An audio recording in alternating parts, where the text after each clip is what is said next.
സന്നിധി മതി എൻ ദൈവമേ, നിൻ സാന്നിധ്യം മതി ഈ ഏഴയ്ക്ക്. നിൻ ദിവ്യകൃപകളാ ജീവിപ്പാൻ നിന്നാത്മശക്തി പകരൂ നാഥാ. നിന്നാശിഷം ചൊരിയുക എന്നിൽ, നിന്നാശിഷം ചൊരിയുക എന്നിൽ.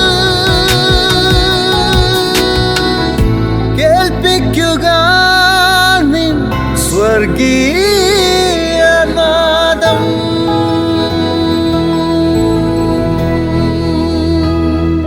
സ്വർഗീയനാദം ശ്രവിക്കുന്ന എല്ലാ മാന്യ സ്നേഹിതർക്കും പ്രഭാതവന്ദനങ്ങൾ അറിയിക്കുന്നു. ഇന്നത്തെ ദിവസം ദൈവം നമുക്കെല്ലാവർക്കും അനുഗ്രഹങ്ങൾ നൽകട്ടെ, ധാരാളം നന്മകൾ നൽകട്ടെ എന്ന് പ്രാർത്ഥിക്കുകയും ആശംസിക്കുകയും ചെയ്യുക. ലോകം വല്ലാത്തൊരു കാലഘട്ടത്തിലൂടെ കടന്നു പോകുന്നു.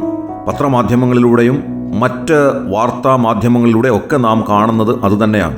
അടുത്ത തലമുറയുടെ ഗതി എന്താണ് എന്നുള്ളതിനെ സംബന്ധിച്ച് എല്ലാവരും ഒരുപോലെ ആശങ്കാകുലരാണ്.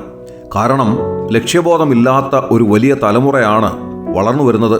ജീവിതത്തിലെ പല കാര്യങ്ങളുടെയും മുൻപാകെ എന്ത് ചെയ്യണം എന്നറിയാൻ പാടില്ലാത്ത സ്ഥിതിയിലുള്ള ഒരു വലിയ സമൂഹം.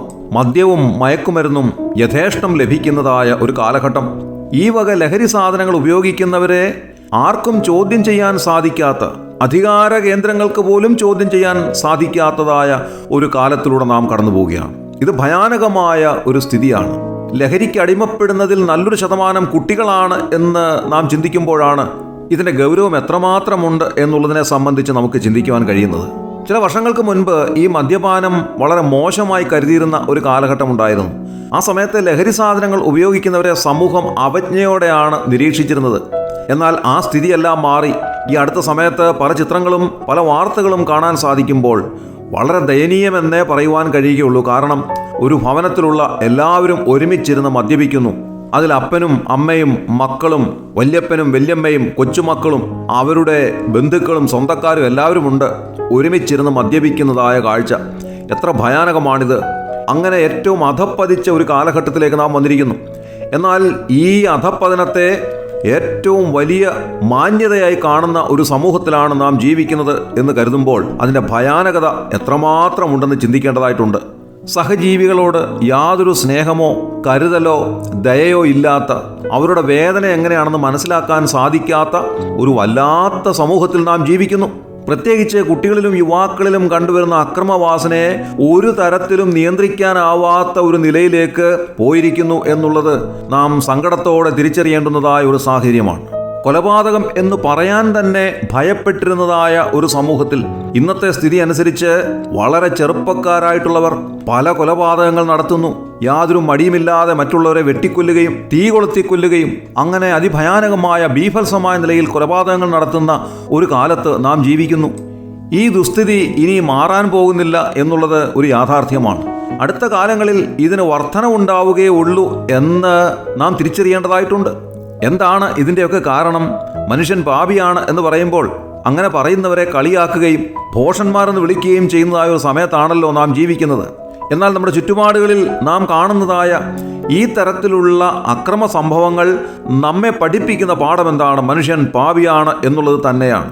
ആ പാപത്തിൻ്റെ സ്വഭാവമാണ് മനുഷ്യൻ കാണിക്കുന്നത്. അതിൽ യാതൊരു കുറവും ഇനിയുള്ള കാലത്ത് വരുന്നില്ല. മനുഷ്യരെല്ലാവരും ആദാമ്യ വർഗത്തിലാണ് ജനിക്കുന്നത്. ആദാം പാപം ചെയ്തതുകൊണ്ട് ആദാമ്യ വർഗത്തിൽ ജനിക്കുന്ന സകല മനുഷ്യരും പാപികളായി ജനിക്കുന്നു.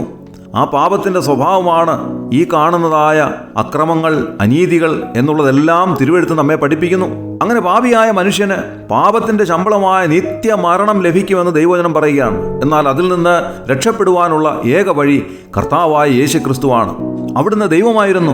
എന്നാൽ സകല മനുഷ്യവർഗത്തിൻ്റെയും പാപത്തിന് പരിഹാരം വരുത്തുന്നതിന് വേണ്ടി അവിടുന്ന് ഒരു മനുഷ്യനായി ഈ താണലോകത്തിലേക്ക് ജനിച്ചു വീണു. 33 തിരുവയസ്സിൽ പാപമെന്ന് അറിഞ്ഞിട്ടില്ലാത്ത പരിശുദ്ധനായ കർത്താവായ യേശുക്രിസ്തു കാൽവറി ക്രൂശിൽ സകല മനുഷ്യവർഗത്തിൻ്റെയും പാപത്തിന് പരിഹാരമായി യാഗമായി അർപ്പിക്കപ്പെട്ടു. ദൈവവചനം ഇങ്ങനെ പറയുന്നു: അവൻ്റെ പുത്രനായ യേശുവിൻ്റെ രക്തം സകല പാപവും പോക്കി നമ്മെ ശുദ്ധീകരിക്കുന്നു. ആ യേശുക്രിസ്തുവിൽ വിശ്വസിക്കുന്നവർക്ക് പാപക്ഷമ ലഭിക്കുന്നു.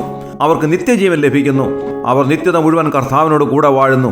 താങ്കൾ ഈ രക്ഷ ഇതുവരെയും പ്രാപിച്ചിട്ടില്ല എങ്കിൽ യേശുക്രിസ്തുവിനെ വിശ്വാസത്താൽ രക്ഷിതാവും കർത്താവുമായി സ്വീകരിക്കുക.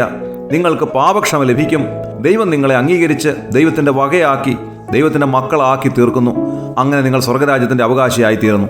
ഇതുവരെയും അവരനുഭവത്തിലേക്ക് വന്നിട്ടില്ല എങ്കിൽ ഈ സ്വർഗീയനാഥം ശ്രവിക്കുന്ന ഈ സമയത്ത് ആ കർത്താവായ യേശുക്രിസ്തുവിനെ രക്ഷിതാവും കർത്താവുമായി സ്വീകരിക്കുക. അങ്ങനെ ദൈവത്തിൻ്റെ വകയാകുക. ദൈവം നിങ്ങളെ അനുഗ്രഹിക്കട്ടെ. ദൈവനാമം മഹത്വപ്പെടുമാറാകട്ടെ. ആമേൻ. പുത്തൻ പുലരിയിലെ ദൈവിക ശബ്ദം കേൾക്കൂ. സ്വർഗീയ നാദം, ദ ഹെവൻലി വോയിസ്. മദ്യമോ മയക്കുമരുന്നോ മതമോ രാഷ്ട്രീയമോ, മദ്യമോ മയക്കുമരുന്നോ മതമോ രാഷ്ട്രീയമോ, എവിടെ എവിടെ സംതൃപ്തി, എവിടെ എവിടെ എവിടെ സംതൃപ്തി, എവിടെ? ഈ ലോകം നൽകുകില്ല സന്തോഷം സമാധാനം, ഈ ലോകം നൽകുകില്ല സന്തോഷം സമാധാനം.